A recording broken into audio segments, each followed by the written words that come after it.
Hey, I want to ask all y'all to forgive my appearance. It's been a long night. As you can imagine, getting messages from all over Afghanistan as to what is happening there. I'm really petitioning all of you to really pray. Pray for the believers there. There's so much that is going on and so much that is happening.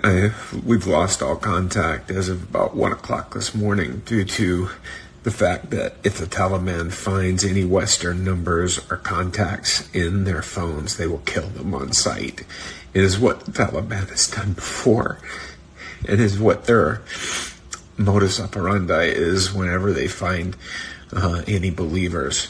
All believers in the country will be killed by the Taliban. They are not looking for converts at this point. They're looking for extermination of Christians.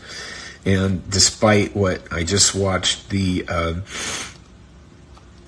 of the Taliban leaders in Doha just give a talk on the BBC, and I'm telling you, these people are full of lies. They have no plan for good for the country of Afghanistan. They only have harm and destruction in their path. And they will implement, they say that they are only implementing basic head coverings for women. It is a lie. They will institute total covering of all of the women's body and for it not to be seen, and eliminate women education throughout the country. This is an evil demonic regime, and they are planning on exterminating the second fastest growing church in the planet.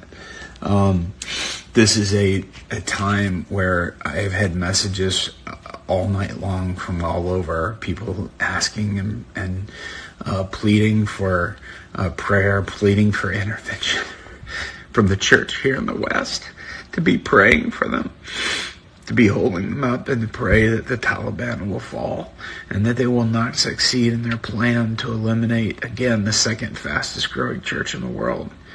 I want to ask all of you to please ask your churches, every prayer group you know, share my post that we put on. I'm pleading with you to pray, and we saw it happen in Bamiyan as we petitioned for people to pray that the Taliban would not enter Bamiyan. They did not enter Bamiyan by the grace of God.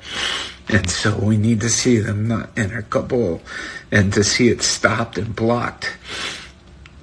We also need to pray and uphold our brothers and sisters there who are going through such trauma and in fear of, they've already been persecuted so much. You have no idea how much they've already been through. People that every time when I was just there in January, working through so much pain of persecution from family. And so I want to ask you all to please be praying and get everyone that you can to pray for Afghanistan and for the church in Afghanistan. Again, we currently have lost communication with the believers there, but they will resume. I assure you, somehow, some way, we will find a way. Our government has thrown Afghanistan to the wolves. President Biden has thrown them to the wolves. And he pulled out everything you could see in my post on Instagram and Facebook, that he pulled out all of the support and therefore released and pulled out their backbone. And so with what had been set up before, which was working, the former administration had a working plan and it was in place and it was actually working. And so I'm heartbroken at the way that our government and the UK government have treated the Afghan government and the leaders there, and totally abandoning them, handing over and even withdrawing from them military support, and even withdrawing from the military weaponry that would have been able to help them keep things at bay.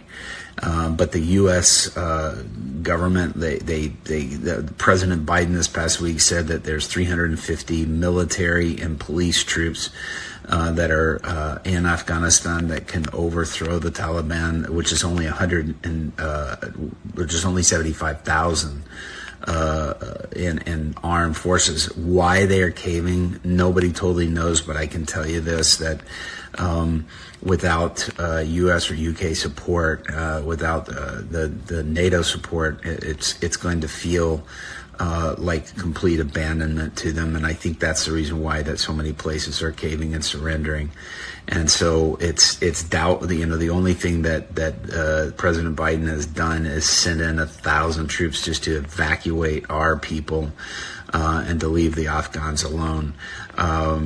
This is a tragedy. And so I want to petition you to pray. Pray for the underground church in Afghanistan. Pray that they be strong. They're showing immense strength.